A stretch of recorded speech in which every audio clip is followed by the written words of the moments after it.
RTV app వార్తల్ని క్షణాల్లో చదివే అవకాశం ఉంటుంది. ఒక న్యూస్ పేపర్, ఒక టెలివిజన్ ఛానల్ మీ చేతుల్లో ఎప్పుడూ ఉంటాయి. తెలుగుదేశం పార్టీ మా రాష్ట్రం గౌరవనీయులు ముఖ్యమంత్రి గారు మాకు క్యాబినెట్లో కావచ్చు ఎక్కడైనా కానీ దశ ఏం నిర్దేశించారంటే గత ప్రభుత్వంలోనే అధికారం లాగానే రాష్ట్ర వ్యాప్తంగా తెలుగుదేశం పార్టీ పైన నాయకులపైన కార్యకర్తలపైన పబ్లిక్ పైన కేసులు పెట్టారు. ఇక్కడ ఎక్కడే కానీ అలాంటి చరిత్ర కనిపించలేదు. మేము అధికారంలోకి వచ్చి నెల రోజులైంది.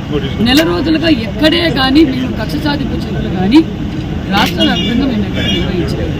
మరి ఈరోజు మా నియోజకవర్గంలో మాజీ మంత్రి విశ్వశ్రీ గారు మీద మాట్లాడారన్నారు.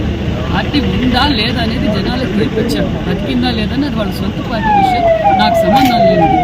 అక్కడ ఏం జరిగింది, ప్రజలు ఏ విధంగా ఇబ్బంది పడ్డారు, అక్కడ చట్టబద్ధంగా ఏమి చర్యలు తీసుకోవాలో ఆ విధంగానే తీసుకున్నారే తప్ప నేను చెప్తేనో తెలుగుదేశం పార్టీ నాయకులు చెప్తేనో పోయి తీసుకోలేదు. అక్కడ విషయాలు కలుపుకోవాలి.